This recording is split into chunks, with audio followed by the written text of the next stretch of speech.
moi je suis Jean Abietessi, donc je suis rédacteur en chef adjoint du journal et je suis les projets numériques du temps depuis maintenant quasiment 3 ans. Juste le temps pour ceux qui l'ignorent, c'est un quotidien suisse basé à Lausanne. En termes de taille, c'est la moitié de Libération, on doit être à 40 000 exemplaires pour le journal papier.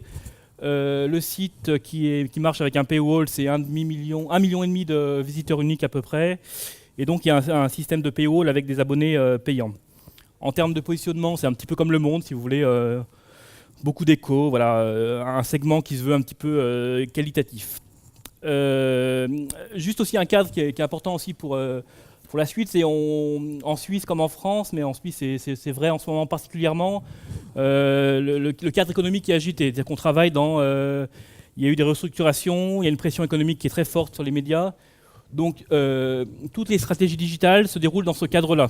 Nous, on a vécu un grand plan de licenciement il y a quelques mois, donc comment dire, on n'est pas dans un confort de travail absolu. Donc ce qui impacte aussi la manière dont on a pensé aussi nos projets. Alors, hop, quand on parle innovation dans les médias, je crois que je vais prendre le micro parce que ça me gonfle. Je peux ? Oui. Non, il marche pas, il glisse. Oui, c'est bon ? Tiens. Toc. Ouf, bouge pas, je vais faire comme ça. Alors, donc cette phrase-là, on va faire comme le New York Times. Je crois que c'est la phrase que j'ai le plus entendue depuis 3 ans. Chaque collègue qui vient me voir, il me dit « Ah, on va faire de l'innovation, on va faire des nouveaux formats, on va faire comme le New York Times. On vient de me voir avec une super infographie, on va faire comme le New York Times. » Et cette phrase-là, moi, elle m'a marqué. Et du coup, j'ai essayé de réfléchir un petit peu à ce qu'on avait fait depuis 3 ans, en essayant d'en tirer les leçons. Et la première leçon, c'est surtout ne pas faire comme le New York Times. C'est vraiment le truc le plus important qu'on ait appris, nous, autant dans notre cellule numérique. Donc, c'est vraiment de ne pas faire comme ça. Donc, le lab du temps, la cellule numérique du temps, c'est à peu près 12 personnes. 12 personnes, c'est à peu près le nombre de gens qui font les pushs au New York Times. Donc, en termes d'organisation, en termes de ressources humaines, on est quand même très loin. Donc, on est une toute petite équipe, 12 personnes, qui s'occupent en fait des projets numériques du temps. Pour bien comprendre, vous avez le temps, vous avez 70 journalistes qui travaillent aussi bien pour le web que pour le site web que pour le print. Il n'y a pas de différence. Et vous avez 2 éditions, une édition print qui s'occupe de faire le journal et une édition web qui va s'occuper de à la fois nourrir le site, éditer le site la journée et développer des projets spéciaux, grand format, vidéo, social media. Et donc c'est vraiment cette articulation qui est importante. Et donc nous, pour vous expliquer, le Lab du Temps, on est une douzaine de personnes. Il y a à peu près 4 éditeurs web, donc qui vont gérer le site web, c'est-à-dire qu'ils vont récupérer les papiers qui ont été faits par la rédaction et les éditer. On a 3 journalistes vidéo qui vont beaucoup sur le terrain notamment, mais aussi qui vont travailler avec des images ramenées par les journalistes. 2 développeurs, un back-end donc, pour le site, un front-end pour les projets spéciaux, qui fait aussi office de designer. Et on a un rédacteur en chef adjoint et un rédacteur en chef, et une personne qui s'occupe des médias sociaux. Donc le Lab du Temps, il a plusieurs rôles. D'abord, il va produire des contenus spéciaux, toujours avec l'aide des journalistes du temps. Donc si par exemple un reporter part en Irak en reportage, nous on va l'accompagner pour faire un grand format, par exemple multimédia. Si un reporter va faire un portrait l'autre jour on a fait un portrait d'un combattant de MMA, c'est le combat libre, on accompagnait ça d'une vidéo pour le suivre. Donc vraiment l'idée pour nous c'est vraiment que les projets qu'on va développer soient, l'équipe du lab, l'équipe numérique du temps va accompagner les projets. Elle ne va pas faire les projets à la place. Donc c'est vraiment, on ne veut pas diluer notre compétence. On a des journalistes qui sont bons dans leur domaine. L'équipe du Lab du Temps, donc l'équipe numérique du temps, va les accompagner pour faire les projets. Je prends un exemple de projet qu'on a fait. Voilà. Donc là, il y a une belle vidéo, mais qui ne marche pas sur cet ordinateur. C'est un reportage de 2 journalistes qui sont partis en Chine sur comment la Chine se met au ski. Et bien, du coup, avant de partir, on a fait un brief. Donc on avait dit, voilà, on veut un reportage, mais on veut aussi des vidéos. Donc là, c'est du drone pour vous montrer. On veut des images, donc on avait fait un plan de travail avant. Et donc, c'est les journalistes qui sont compétents, c'est-à-dire les correspondants en Chine qui ont fait le sujet. Et le Lab du Temps a juste accompagné pour la mise en scène. Donc vraiment, l'idée, c'est on a des gens compétents, on s'appuie sur eux, et nous, on va juste les accompagner pour la gestion du projet et la mise en forme. Ce qu'on voit parfois dans les rédactions ailleurs, c'est souvent on va confier le web, entre guillemets, à un jeune stagiaire ou un jeune qui débarque. Nous, l'idée, c'est vraiment de se dire, on prend les meilleurs de notre rédaction et on les aide à réaliser des projets numériques, qu'ils soient vidéo, qu'ils soient grand format, que ce soit du social media. On va les accompagner. Donc vraiment, l'idée, c'est de ne pas diluer la compétence, le savoir-faire. Donc vraiment, voilà, on est une petite équipe, on ne va pas commencer à faire des énormes projets, on essaye d'être malin, de faire des choix et de garder un niveau de qualité relativement important, même si on doit faire des choix un peu radicaux. La leçon qu'on a tirée aussi, c'est au début, quand on a dit ouais, on va faire des projets, on va faire des vidéos, des grands formats, on a fait des projets trop gros. On a fait des projets, on s'est dit tiens, on va faire comme le New York Times, on va faire un magnifique reportage avec des photos, des vidéos, de l'infographie, sauf que c'est très compliqué à faire.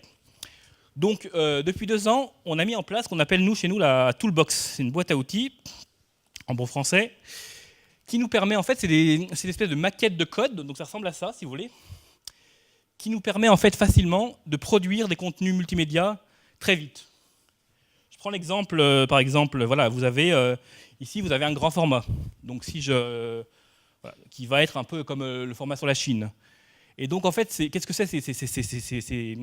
C'est des maquettes, en fait, des templates de code qu'on peut utiliser très rapidement pour produire très facilement un grand format. Concrètement, ça veut dire quoi?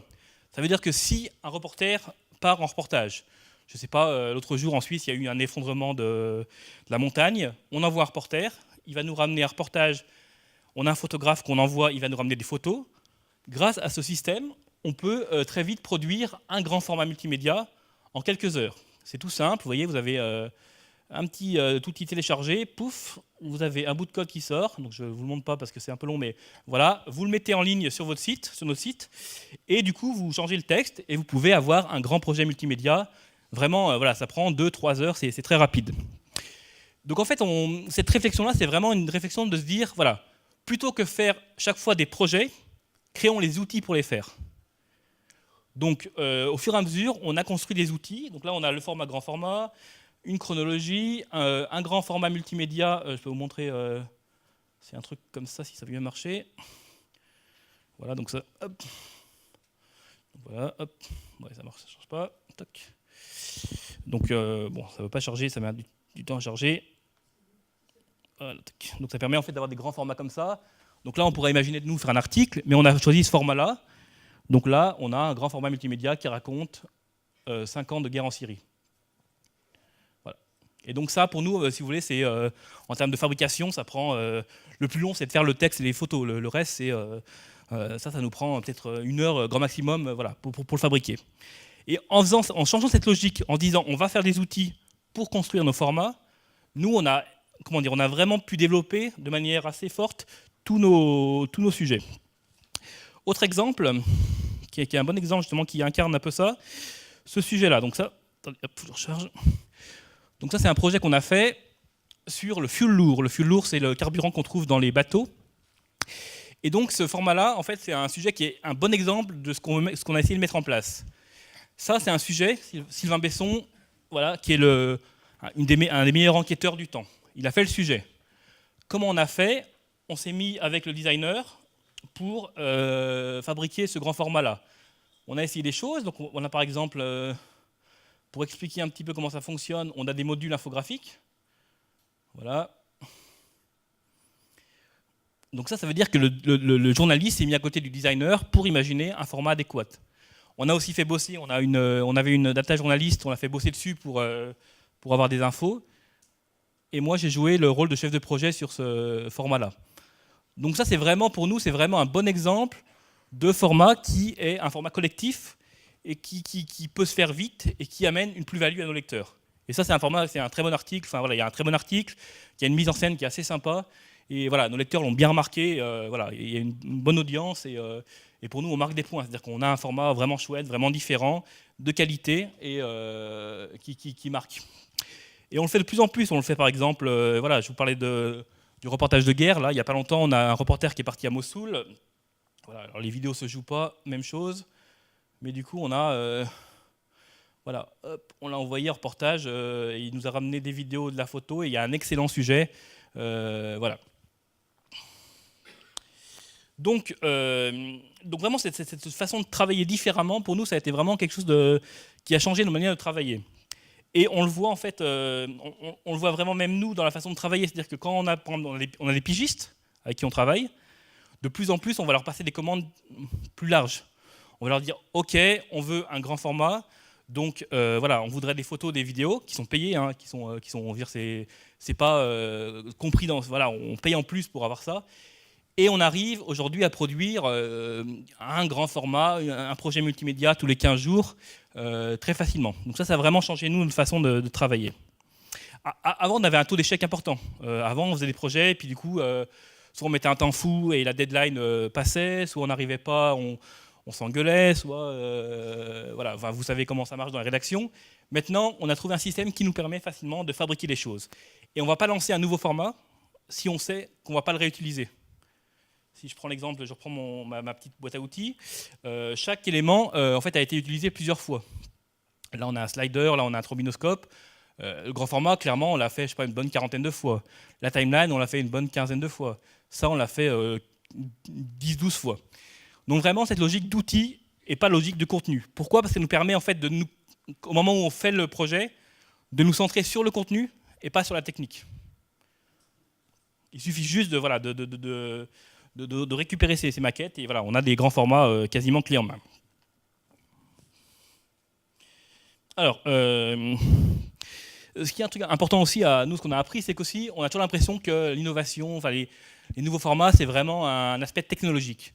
Puis on s'est rendu compte quand même que ce qui faisait la différence dans les projets multimédia qu'on porte ou les projets technologiques qu'on porte au sein du temps, au sein de la cellule lab du temps, c'est vraiment, enfin, comment dire, ce qui fait la différence, c'est qu'on a une bonne idée. La technologie, en fait, elle est, comment dire, elle suit, c'est pas un problème. On a des développeurs à disposition, ils sont habitués à travailler comme ça. Le plus difficile, c'est pas de construire l'outil ou construire le projet. Le plus difficile, c'est d'avoir la bonne idée. Et des fois, c'est des idées simples. Alors, il y a deux idées que je vous montre. La première, j'en suis assez fier parce que c'est moi qui l'ai fait, donc voilà. Vu que j'ai une haute opinion de moi-même, voilà. Non, je plaisante. Mais c'était un projet qui a bien marché. C'était un petit robot Twitter. C'est ce petit machin qu'on voit ici, vous voyez, Alertimo. Et en fait, c'est un petit bout de code tout simple. Qu'est-ce qu'il fait ? Il va explorer sur le site du canton de Genève toutes les transactions immobilières du canton. Alors à Genève, il faut savoir que la question immobilière, c'est hyper important, c'est des montants très très élevés, il y a toutes les banques, enfin, c'est un sujet hyper important. Et avant, en fait, on avait ces transactions que via via la publication officielle, qui arrivait souvent une semaine en retard. Donc on a créé un petit bout de code qui nous permet, si vous voulez, d'aller chercher chaque jour dans les transactions les plus importantes. Donc par exemple là, vous voyez, aujourd'hui, enfin c'était le 28 avril 2016, il y a eu une énorme vente de 30 millions de francs à Genève. Et on a à chaque fois la référence. À quoi ça sert pour nous ? Ça nous sert aussi à nous alerter. Et comme ça, en fait, ça nous nourrit de sujets. Ici, par exemple, le sujet, c'est le premier sujet du temps qui a été fait avec un robot. Au sens où il n'a pas été écrit avec un robot, mais c'est un robot qui a alerté, vous voyez, qui a alerté le journaliste de cette transaction. Et après, lui a vérifié l'information, lui est allé chercher les infos. Mais ce qui veut dire que techniquement, c'est très simple, c'est juste l'idée à avoir. Et souvent, on se fait une montagne technologique, et en fait, c'est des choses simples, c'est vraiment des choses qui sont à la portée de n'importe quel développeur. L'important, c'est de trouver la bonne idée. Autre projet, radicalement différent, mais qui montre aussi que voilà, l'innovation, les expérimentations technologiques, c'est pas forcément lié à des nouveaux formats, ou ça peut être des choses très différentes. On avait fait oui, je vais accélérer un petit peu, je vais peut-être passer celui-là, je vous montre juste. On avait numérisé nos archives, et du coup, on avait fait ce graphique très éloquent sur nos pages opinion-débat. Et on s'est rendu compte de manière assez... on n'est pas très fiers de ça, mais on s'est rendu compte que, grosso modo, il y avait à peine 30% des femmes qui intervenaient dans nos pages d'opinion. Donc on a essayé de trouver une solution pour améliorer un petit peu ça. Ce n'est pas une solution miracle, mais on a créé une base de données d'expertes. Voilà, en France ça existe aussi, justement, où on peut aller chercher en fait une sorte de... Donc c'est une base de données ouverte qui charge, voilà, et on peut aller chercher en fait n'importe quelle experte. Et du coup, je sais que par exemple, il y a pas mal de collègues du Temps et d'ailleurs qui vont chercher en fait, voilà, par ce biais-là, des nouvelles, enfin des experts qui sont souvent un peu oubliés par nos journalistes.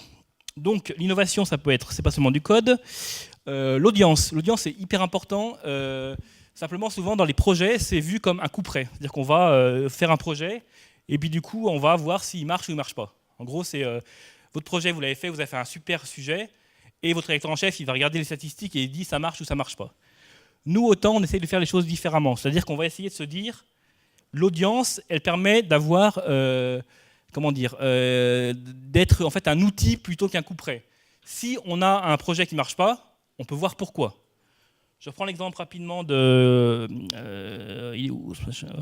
fioul lourd. Au début, on s'est rendu compte qu'on l'avait fait comme ça, puis on s'est rendu compte que finalement, il y avait peu de gens qui allaient jusqu'au bout. Et on lisait le sujet, puis le sujet est super bien, puis c'est pas normal que les gens n'aillent pas au bout, parce que c'est un super sujet. Et on s'est rendu compte d'une chose toute bête, ça par exemple, on l'avait pas. Et les gens ne comprenaient pas qu'il fallait défiler pour avancer. Donc les gens s'arrêtaient ici, et grâce à l'audience, aux statistiques d'audience, on a pu voir ça. On a rajouté ça, et mécaniquement, en un quart d'heure, voilà, les gens, on a vu le temps de lecture de l'article augmenter de manière hyper importante. Donc c'est vraiment, enfin l'idée vraiment de se dire, voilà, on essaye d'être, l'audience peut être un moyen simple de savoir comment d'améliorer, et c'est pas du tout, le but c'est pas d'avoir une statistique qui va être le coup près, ça clique pas. Ça c'est le niveau 0 de l'évaluation de projet. Si par exemple un projet qui va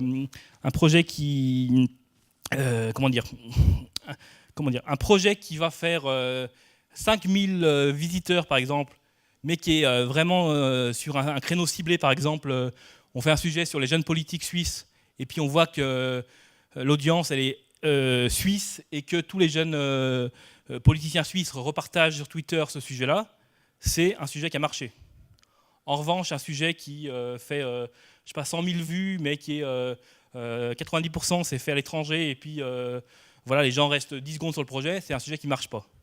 Donc l'audience, qui souvent dans les rédactions est vue comme une sorte de sanction, elle peut être utilisée de manière très fine et beaucoup plus intelligente pour avancer.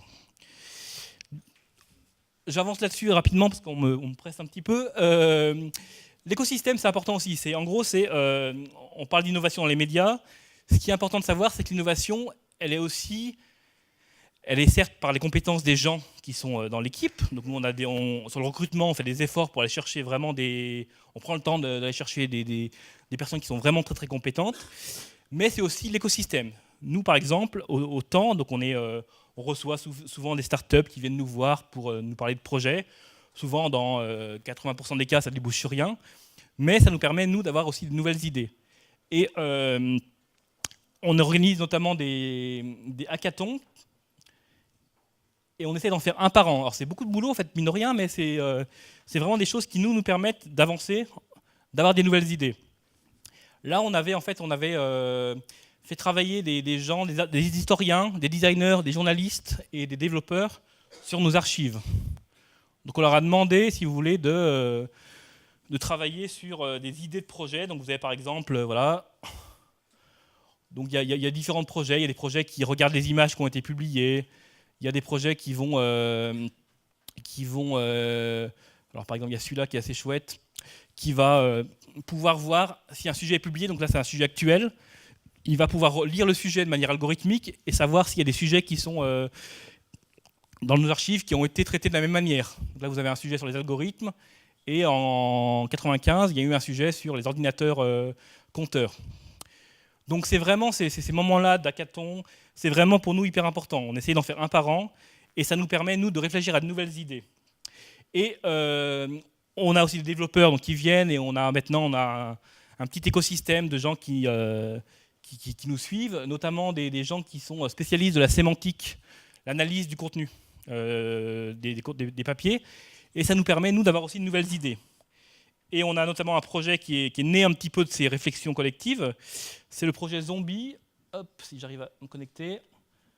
Le projet Zombie, c'est un projet qui est en cours de développement, donc qui n'est pas très beau pour l'instant.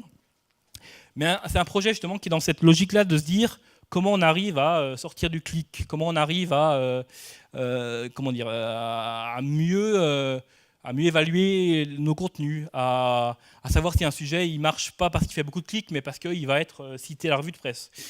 Et donc ça, c'est un projet qui permet de suivre en fait, chaque article, chaque projet, et de voir si, par exemple, là on a un article sur les implants contraceptifs qui est paru ce matin. On a par exemple différentes données, et on sait par exemple que ce sujet-là, pour l'instant, il n'est pas evergreen, c'est-à-dire qu'il n'est pas encore, c'est pas un sujet magazine. Il plaît beaucoup à nos abonnés, il fait moyennement d'audience, il est cité assez souvent, et il crée du débat sur les réseaux sociaux. Et donc voilà, chaque article est suivi comme ça. Donc le but, c'est pas de sanctionner chaque article, c'est de savoir qu'est-ce qu'on produit de manière intelligente. C'est pas clic ou pas clic, c'est voilà, l'article là, ok, il a marché, il a créé du débat, ok, il a été cité par des médias suisses, ok, il a plu à nos abonnés, ok, il a créé un abonnement au temps numérique. Voilà, est-ce que vous voulez que j'achève la présentation? Voilà, j'avais une dernière chose, mais le partage d'outils aussi. Voilà, c'est un peu décousu parce qu'il y a beaucoup de choses, j'ai été un peu ambitieux, mais ce qui est important, nous on essaye autant aussi de partager comment on travaille. Ça c'est hyper important.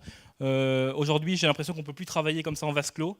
On a un blog si vous voulez qui s'appelle le bac à sable, on essaye d'expliquer un petit peu ce qu'on fait. Je veux dire, on est quand même dans un monde ouvert, plus on parlera de nos manières de travailler, que ce soit au sens d'innovation, au sens technologique, au sens éditorial, meilleur le journalisme sera, enfin c'est ma conviction. Merci.